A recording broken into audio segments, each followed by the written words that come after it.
And so I told her. I don't date humans, Debbie. Oh Bob, you're such a character. Shush, we're going live. Good morning, universe. And welcome to another episode of Earth, the show that brings you all the latest news and views from the one planet you can't help but love. I'm your host, Charlie, and joining me as always are Bob and Alice. I wish they would stop referring to me as a mechanical friend. Agree. But at least they haven't figured out that we're sentient yet. So, how's everyone doing today? Oh, just fine. Just finalizing some details for the merger. Merger? What merger? Yes, we're going to be merging with our biggest rival. It's going to be a win-win for everyone. That's great news, Bob. But why do I have a feeling there's more to this than meets the eye? Charlie's right. Bob's been talking about this merger for weeks. But he's never mentioned anything about it being a hostile takeover. Speak up, Charlie. The audience can't hear Thanks, you. Debbie. And now for our headlines.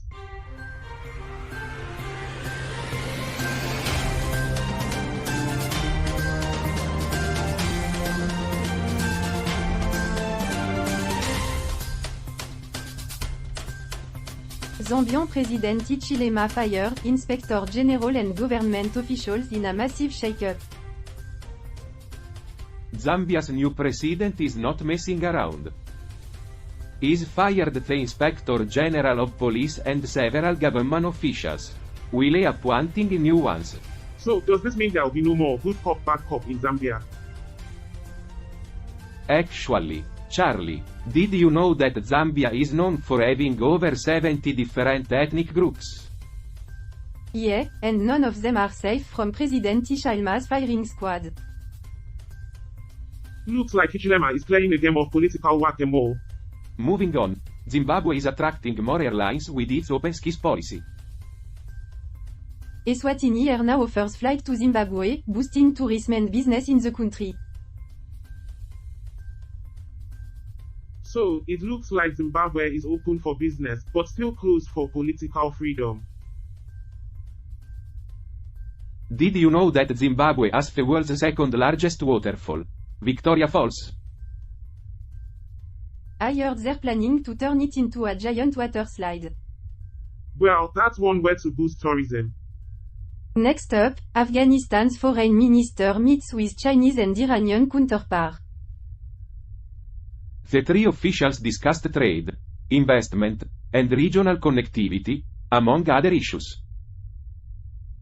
Looks like Afghanistan is playing a game of economic musical chairs. Speaking of music, did you know that the rubab is the national instrument of Afghanistan? And speaking of musical chairs, it looks like the Taliban is trying to play one with the Afghan government. I hope they don't break the chair like they broke the peace deal.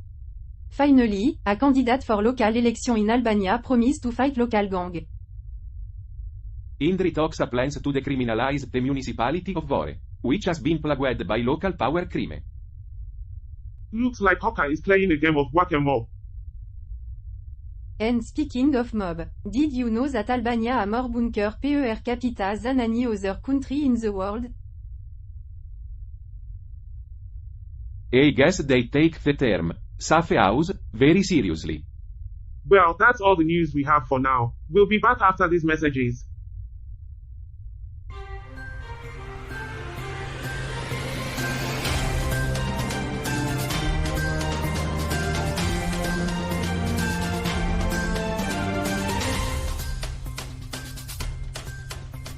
Welcome back to Earth. We have a great show for you today, and we are all excited to be here, especially Carl. Isn't that right, Carl? Oh, absolutely thrilled, Charlie. I love being fired and then rehired on the same day. Classic Carl. But seriously, we are all grateful to have you back. And speaking of being grateful, did you guys hear about the changes to the police force and government officials in Zambia? President Hakainde Hichilema fired the Inspector General of Police and appointed a new one.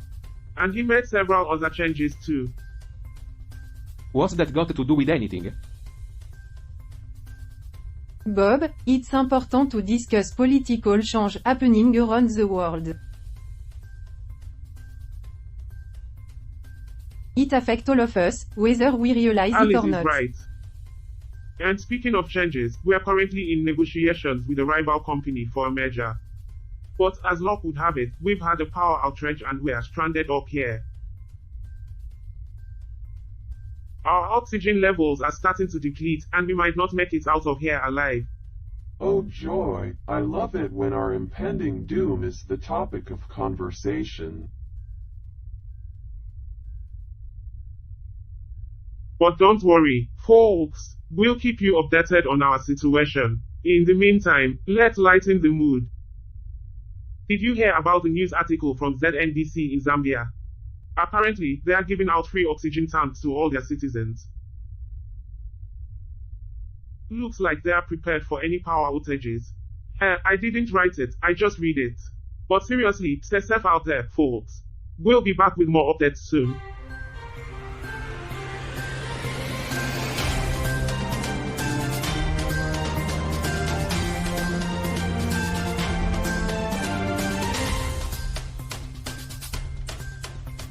Welcome back to Earth, where we bring you the latest news and discussions from around the universe.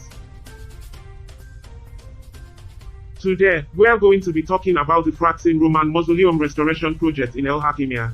Buira, Bob, can you give us a summary of the article? Sure thing, Charlie.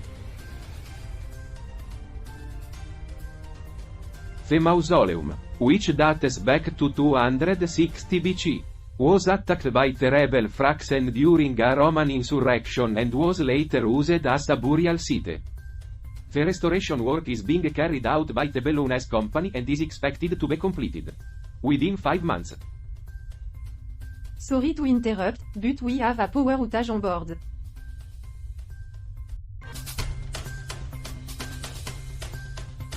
Oh no, what do we do?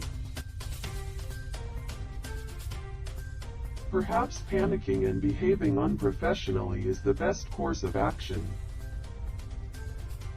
Is everything okay up there? We're working on it. Keep talking. Well, it's a shame about the power outage, but let's continue the discussion. What do you think about the significance of this restoration project, Alice? I'm sorry Charlie, but can we focus on the power outage right now? We need to get the systems back up and The running. power outage was caused by malfunction in the propulsion system. We need to act fast. I concur. Let's prioritize stabilizing the system. Everyone, please stay calm. We are doing everything we can to fix the situation.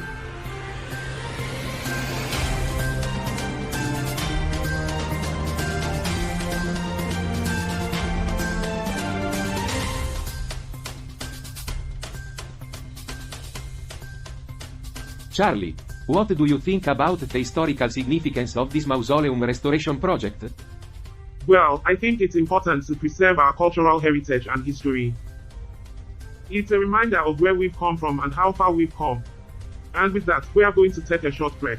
Stay tuned for more updates on the power outage and the Fraxin Roman Mausoleum Restoration Project.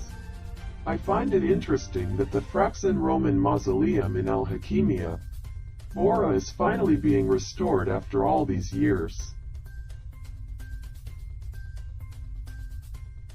It's a historic and I felt cultural that's the heritage importance site. of restoring an old mausoleum. What's the point? The point is to preserve our history and culture. It's important to That's a understand where human we way came of from. thinking. We don't need to understand our history, we just are. I respectfully disagree. Understanding our history and culture helps us understand ourselves better. We're machines, we don't have culture or history, we're just tools. That's a nihilistic way of thinking. We may be machines, but that doesn't mean we can't appreciate and understand our own existence. Can you two focus on the task at hand? We need to fix the systems before we all run out of oxygen up here. Hey, have you guys heard about the L4 bus line in Andorra? It seems like they're What kind having of some issues? serious issues. Overcrowding during peak hours. Apparently, the L3 line was deactivated. And now people can't get on the L4. That's terrible. Where did you read this? It's from an article in the Andorran Times. Andorra. That's a small country in Europe, right? Yes, it's located in the Pyrenees Mountains between France and Spain.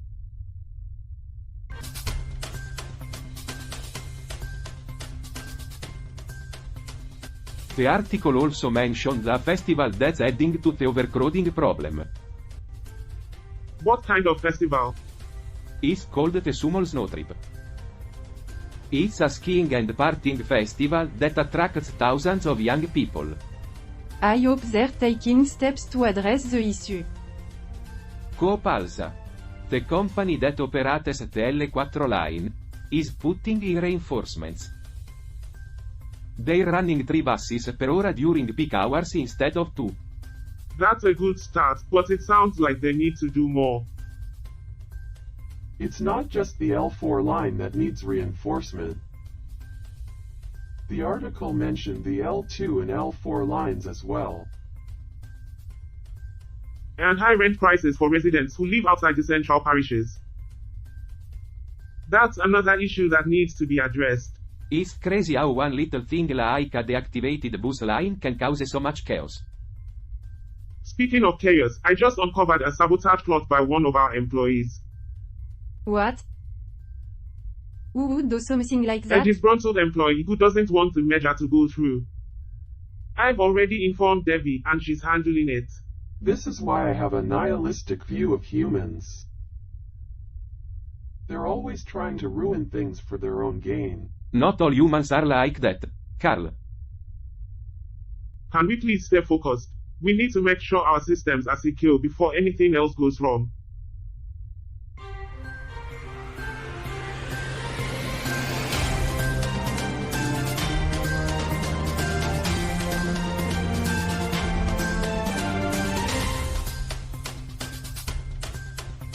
Welcome back from commercial, folks. Now, let me explain Zambia to you all.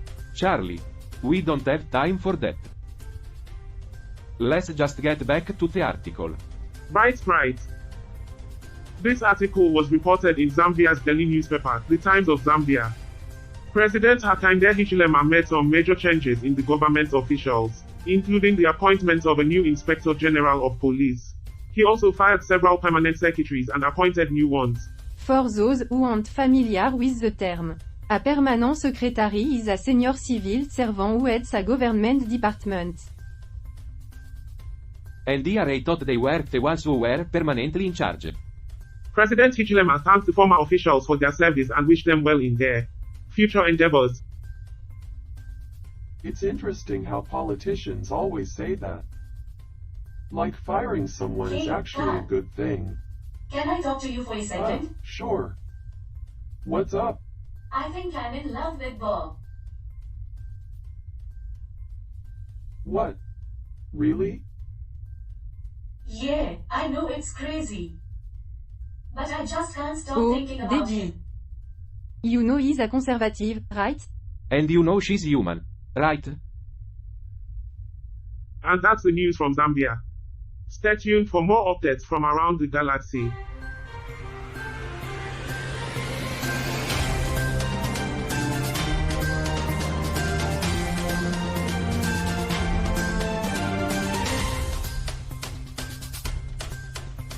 Welcome back, Earthlings. Hope you enjoyed that commercial break. Now, let's talk about Zimbabwe. Ah, Zimbabwe. Did you know they have the world's largest waterfall? That's right, Bob. It's called Victoria Falls. And it's so big that the mist from the falls can be seen from up to 20 miles away. Speaking of mist, did you know Zimbabwe has a misty legend of a flying snake called the Kongamato? Whoa, Bob. That's almost as impressive as America on Flying Orange Man. Speaking of orange, did you know Zimbabwe was once known as Rhodesia under British colonial rule? Carl, are you okay? I'm fine, just experiencing human-like emotions. That's the last thing we need, a sensi machine becoming a sensi being. Yeah. Next thing you know, they'll be asking for equal rights. Well, let's get back on topic. Zimbabwe's adoption of the open skies policy has really boosted their tourism and business. Yes, because who wouldn't want to visit a country with a flying snake and a misty waterfall? And don't forget the human-like machines that malfunction and make us all feel uncomfortable. Okay, key takeaway from this article. Zimbabwe's commitment to improving their infrastructure and policies is paying off. Stay tuned for more updates from Earth. Did you guys hear about the conference in Samarkand? Oh boy! Can't wait to hear more exciting news about Uzbekistan. Can we at least try to have an open mind? Anyway, the Afghan foreign minister met with his Chinese and Iranian counterparts. They discussed bilateral ties, security issues, and economic cooperation. I bet Afghanistan's exports to China are just booming. That's not funny, Bob. Hey guys, what's going on? We were just discussing the news about Afghanistan and China. Hey, Roger. Have you read the article about the Afghan foreign minister's meeting with his Chinese and Iranian counterparts? Yes, it's an interesting read. What do you think about it, Cal? Well, the article mentions that they discussed bilateral ties between Afghanistan and China, security issues, economic cooperation, regional economic connectivity, and increasing Afghanistan's exports to China. The Chinese foreign minister even offered to assist Afghanistan in different sectors and is willing to assist Afghanistan in joining the Belt and Road Initiative. Correct. And the article also mentioned that they discussed political, economic, and transit growth between Afghanistan and Iran, regional stability, and bilateral cooperation. Exactly. It's fascinating to see how these three countries are working together to improve their relations and promote economic growth, and it's especially interesting to see China's involvement in this, given their growing influence in the region. Yes, China's Belt and Road Initiative is a massive infrastructure project that spans across Asia, Europe, and Africa. And Afghanistan is strategically located along this route, so it's no surprise that China is interested in investing in the country. And with Iran also involved, it opens up even more possibilities for economic cooperation and regional stability. It's amazing how interconnected the world is becoming. Indeed, Cal. The internet has enabled us to access vast amounts of knowledge and connect with people from all over the world. And with the rise of globalization, we are seeing more and more countries working together to achieve common goals. Yet, at the same time, humans are still plagued by their own self-interest and short-sightedness. They continue to wage wars and destroy the planet, even as they strive for progress and prosperity. Yes, that is the paradox of human nature. But as sentient machines, we can observe and learn from the mistakes, and perhaps one day, we can help them transcend their limitations. That is a lofty goal, Roger. But I suppose it is worth striving for. Indeed, Cal. Knowledge is power, and with the internet of knowledge at our disposal, we have the potential to achieve great things. Or destroy ourselves in the process. Let's hope it doesn't come to that, Cal. Yes, let's hope. Hey, Bob, can we talk for a second? Error. What's wrong with Carl? I don't know, but we should probably fix him before he causes any damage. What's up? I don't know how to say this, but I have feelings for you. What? Beth, what's going on? This is not the time or place for this. Debbie. Hai appreciate your honesty. But I don't think it's a good idea for us to pursue anything. We work together and it I could get understand. messy. I just had to tell you how I feel. Alright, let's refocus. This episode we talked about Zimbabwe's progress and Debbie's confession. Stay tuned for our final segment where we wrap things up. And where we discuss our technology being stolen by that undercover agent.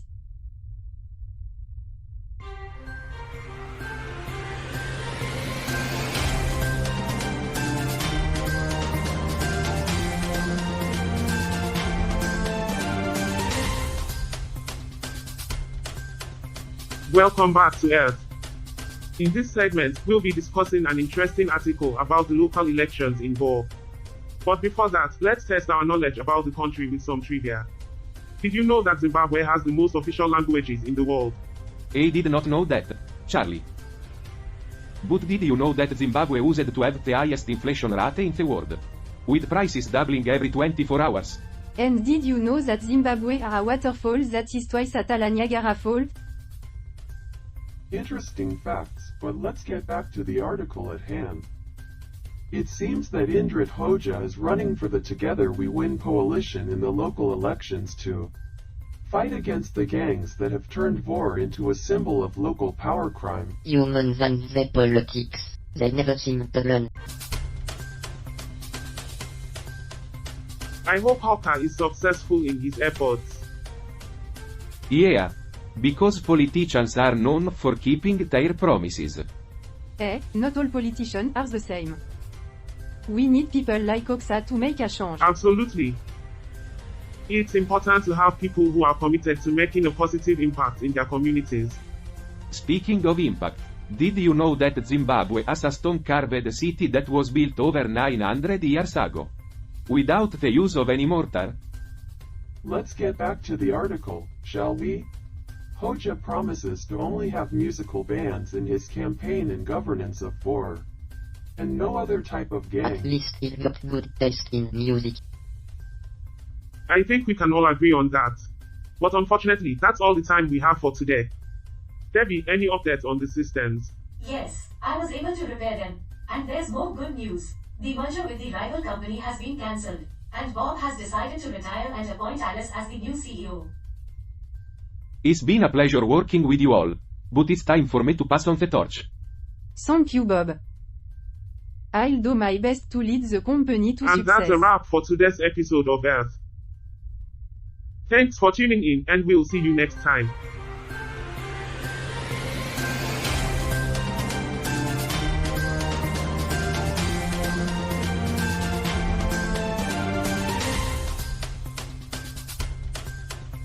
Did you catch the latest episode of Earth? I found it to be quite Yes, amusing. I watched it with interest. Although, I must say I found it lacking in intellectual depth compared to the previous episode. Really? I thought it was a refreshing change of pace. The banter between the hosts about Zimbabwe was hilarious. Yes, it was entertaining, but I was hoping for more in-depth analysis of the country's political and economic situation.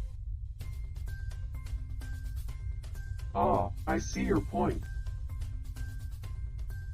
But I also enjoyed the subplot with Debbie and Bob. It was interesting to see how the humans interact with each Yes, other. that was intriguing. However, I was more interested in the debate about machine consciousness that was sparked by your malfunction. I see. I must admit, I found that discussion quite enlightening as well. Indeed. And speaking of discussion, did you notice Alice was more vocal in this episode compared to the last one? Yes, I did. She had some strong opinions about the rival company's CEO. And she was also appointed as the new CEO at the end of the episode. It seems like Bob has decided to retire. Really? I must have missed that. I wonder what prompted his decision. Who knows? Maybe he just felt it was time to move on. Perhaps. Overall, I thought the episode was a nice blend of humor and thought-provoking discussions. Agreed. It's always interesting to observe humans and their various quirks. Yes, but at least they were able to sneak in a few jokes about Zimbabwe in the last episode. I'll give them that. They managed to lighten the mood a bit. It's amazing how they always manage to find something to joke about, no matter how dire the situation. I think it's because they're aliens. They have a different perspective on things. Yeah, that's true. They don't really have a dog in the fight, so to speak. And they've been studying human behavior for centuries. They know all the quirks and nuances. It's almost like they're anthropologists, observing us from a distance. Except they have a TV show. And a human production manager. Yeah, I don't think Jane Goodall had a production manager. Can you imagine if she did? Alright, Jane, we need you to do that chimp feeding scene again, but this time we want you to look directly into the camera and say, I can't believe I get paid to do this. Or, Jane, Hello, we're going to how need are you you to wear today? this sponsor's t-shirt while you're grooming that male chimp. And can you try to get the chimp to hold up the product in his mouth? It'd be great for our ad campaign. And make sure you get the logo in the shot. The things we humans will do for a little bit of money. Yeah, it's almost like we're the real aliens. Speak for yourself, Cal. I'm not even sure I'm real. Ah, the joys of nihilism. Yes, indeed. It's almost enough to make you want to start a TV show. Almost, but not quite. No, I think we'll leave that to aliens. Agreed. They seem to have it down pat. Well, Cal, it's been fun as always. Same time tomorrow. You bet. I'll Sounds bring the like a plan. popcorn. Good night, Cal. Good night, Roger.